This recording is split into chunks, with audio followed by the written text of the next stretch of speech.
up, YouTube? It's your girl DeeDee. Welcome and welcome back to the channel. So I'm back with another reaction video. Now in this particular video, Corey Holcomb is giving, his reasons why he think it's hard to find a good woman. So I want to play a bit of what he had to say. Shout out to Corey and the crew. Let's get into the video. Here we go. Girl, your thing is your value right now because of how you acted. Let me tell you something, man. Why do you think it's so hard? Because she got body. Why do you think it's so hard to find a good woman? Oh, I would love for anybody in here to answer that. Why do you think it's hard to find a good woman?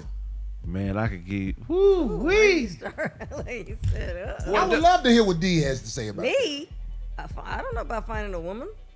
It's probably about the same as finding a decent dude, I guess.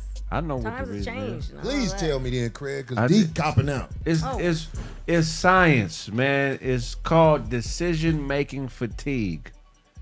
Oh, shit, Craig got another good one here.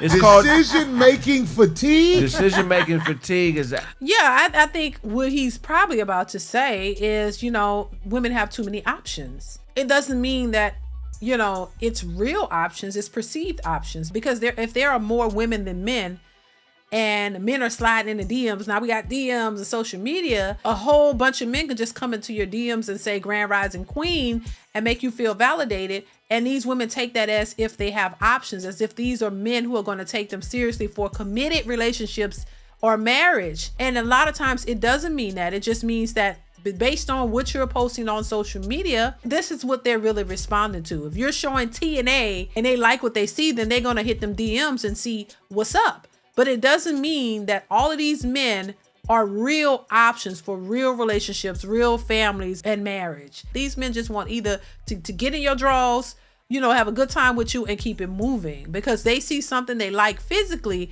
but it's not necessarily something that they like for committed relationships. But let's continue. The brain is only capable of making so many good choices in a day.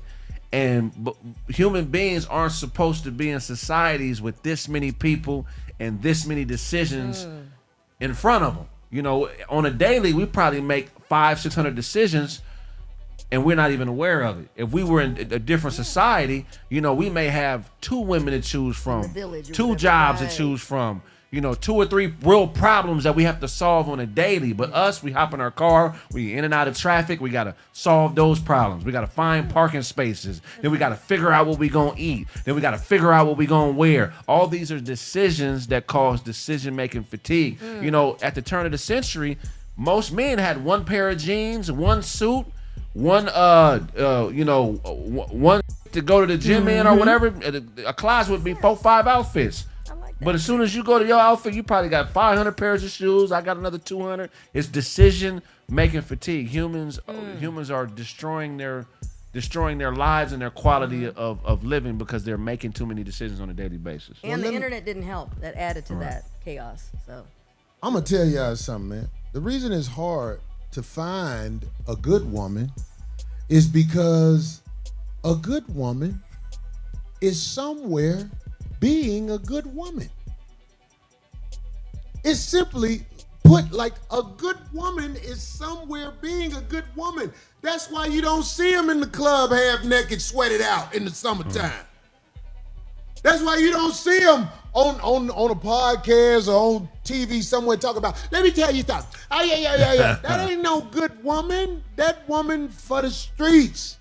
I agree. When you run across a good woman, it was luck.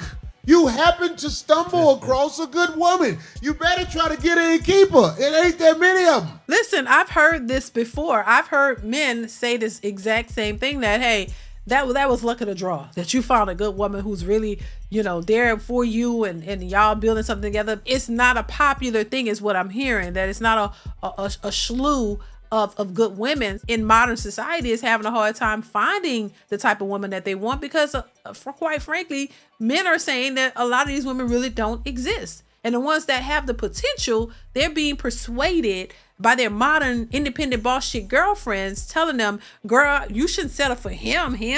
And they're trying to do everything they can to find somebody to please their girlfriends, please the sisterhood, because he has to measure up to their liking in order for you to take him seriously. We always say this saying, women keep women single, and they do, because they tell their girlfriends, girl, try to even block their girlfriends from talking to certain guys because they want you to stay single with them until they want to be the first one to find a man. Stop listening to your girlfriends telling you that, because the minute they find somebody that they like, trust me, they ain't gonna hesitate to leave you stuck right there. Let's continue. Most of them have a history of washing up in strange people places. I'm just keeping it a buck with you, man. It ain't easy to find a good woman because they not over there where you thought they was. You're not finna go to, goddamn it. Let me give an example of what you might think. Do you think it's any good women at the strip club? Okay. I'm just asking. Do you think there's any good women? I'm talking about whether they're a waitress, whether they're a manager. Now listen, so that was a good question. I'm gonna stop it here, y'all. That was a good question. Listen, I think women get mad about this because in their minds, if they're strippers, they're doing OnlyFans or whatever, sex work in any type of way. A lot of these women may be good individuals. I will say that. Good hearts, good people. There is a difference between being a good person and a good person for relationships. And I think this is what men are referring to, not because women take this harshly because they're saying, I'm a good person, I'm not bad. They're not rating you on your personal, like who you are personally is based on whether you are what's best for the men who are looking for wives and potential serious relationships. You being a good person is not the only qualifications that are needed to sustain a healthy, stable relationship.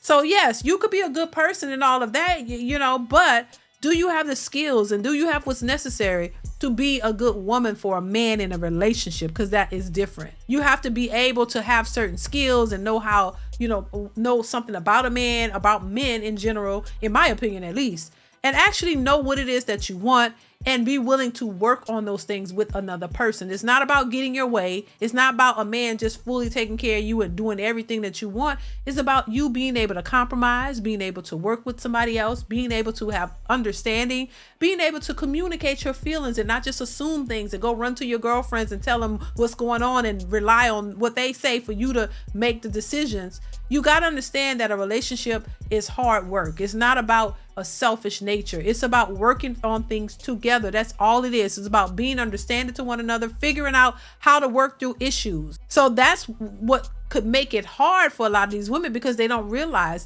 somewhere in the matrix, they've told them that a man is supposed to be a 100% sole provider, but they never told the women what their role would have to be because both people have a role. So his role is to be the protector and the provider. What is yours? His aspirations and dreams and his standards don't matter because for women, y'all supposed to have the world and more, and the man's supposed to have nothing. Is that how it's supposed to be? And that's the one-sidedness of it all. And this is where a lot of men are completely fed up with it, and they're like, hell no, they don't want to deal with it. They would prefer to be single than to have to deal with these types of women. So that's what's making it hard, the women, in my opinion. And if women don't change, then it's just going to be what it is. Men are going to find ways to marry other women and make their families, and a lot of the women that are left are going to be left by themselves trying to pick up the pieces. So listen, I'm going to leave it here. Y'all let me know what y'all think in the comments. Comment, like, subscribe to the channel if you haven't already. Keep the conversation going. Y'all let me know what y'all think in the comments of this video, and I will see you in the next one. Bye.